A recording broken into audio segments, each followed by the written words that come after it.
എനിക്കാവതില്ലേ പൂക്കാതിരിക്കാൻ, വിഷുക്കാലമല്ലേ കണിക്കൊന്നയല്ലേ.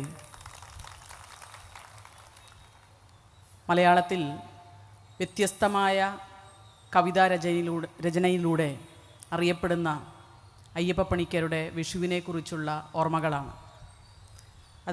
അദ്ദേഹം വേറെ 2 വരികൾ കൂടി പറയുന്നുണ്ട്. ഉണങ്ങിത്തൊടുങ്ങുന്ന മരത്തിൻ്റെ ചില്ലയിൽ തുമ്പത്തു പൂക്കുന്നു തളിർക്കുന്നു ഇലയും, തുടർന്ന് അവിടെ നമുക്ക് കാണാം മഞ്ഞപ്പൂക്കളും. ബഹുമാന്യനായ മുഖ്യമന്ത്രി സൂചിപ്പിച്ചതുപോലെ ഇന്ത്യൻ ജനാധിപത്യവും മതനിരപേക്ഷതയും സ്വാതന്ത്ര്യവും സമത്വവും മരച്ചില്ലയിൽ മഹാനായ കവി അയ്യപ്പപ്പണിക്കർ കണ്ടതുപോലെ ഉണങ്ങിക്കരിയുന്നുണ്ടോ എന്ന ആശങ്കയിലായിരുന്നു നമ്മൾ. പക്ഷേ കവി ഉണർത്തുന്ന പ്രതീക്ഷയുടെ നാമ്പുകൾ, സമ്പൽ സമൃദ്ധിയുടെ മഞ്ഞയുടെ പൂക്കൾ ഈ കേരളത്തിൽ നിന്ന്, കേരളത്തിൻ്റെ പ്രതീക്ഷയുടെ, കരുത്തിൻ്റെ, ശക്തിയുടെ നാമ്പുകൾ ഇന്ത്യക്കാകെ പ്രതീക്ഷ നൽകിക്കൊണ്ട്, കരുത്ത് നൽകിക്കൊണ്ട് മുന്നോട്ട് പോകുന്നൊരു സാഹചര്യത്തിലാണ് രാജ്യം 18ാമത് ലോക്സഭാ തെരഞ്ഞെടുപ്പിനെ അഭിമുഖീകരിക്കുന്നത്.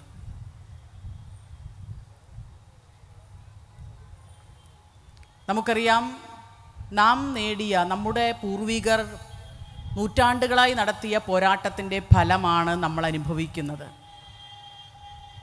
ദേശീയ പ്രസ്ഥാനത്തിലൂടെ, അതിനു മുൻപ് സാമൂഹ്യ നവോത്ഥാന പരിഷ്കരണ പ്രസ്ഥാനങ്ങളിലൂടെ മനുഷ്യരായി പരിഗണിക്കാതിരുന്ന ഒരു കാലഘട്ടത്തിൽ നിന്നും ഞങ്ങളും മനുഷ്യരാണ് എന്ന് ഉറക്കെ പ്രഖ്യാപിച്ചുകൊണ്ട് ശ്രീനാരായണ ഗുരുദേവനും മക്കം മൗലവിയും അയ്യങ്കാളിയും ഒക്കെ നടത്തിയ പോരാട്ടങ്ങൾ, ആ പോരാട്ടങ്ങളെ തുടർന്ന് കേരളത്തിൽ സഖാവ് EMSഉം AKGയും പോലുള്ള മഹാരഥന്മാർ, ഇന്ന് നിലനിൽക്കുന്ന, നമ്മുടെ കഴിഞ്ഞ 2 തവണയായി നിലനിന്നുകൊണ്ടിരിക്കുന്ന സഖാവ് പിണറായി വിജയൻ്റെ നേതൃത്വത്തിലുള്ള കരുത്തിൻ്റെ രാഷ്ട്രീയം ഉയർത്തിപ്പിടിക്കുന്ന, ജനപക്ഷ രാഷ്ട്രീയം ഉയർത്തിപ്പിടിക്കുന്ന, എല്ലാവരുടെയും ആശയവും അഭിലാഷവുമായി അതിൻ്റെ പൂർത്തീകരണവുമായി മുന്നോട്ട് കുതിക്കുന്ന ആ കുതിപ്പിനെ, ഈ പടക്കുതിരയെ തളയ്ക്കാൻ ആർക്കുമാവില്ല എന്ന് നമുക്കറിയാം.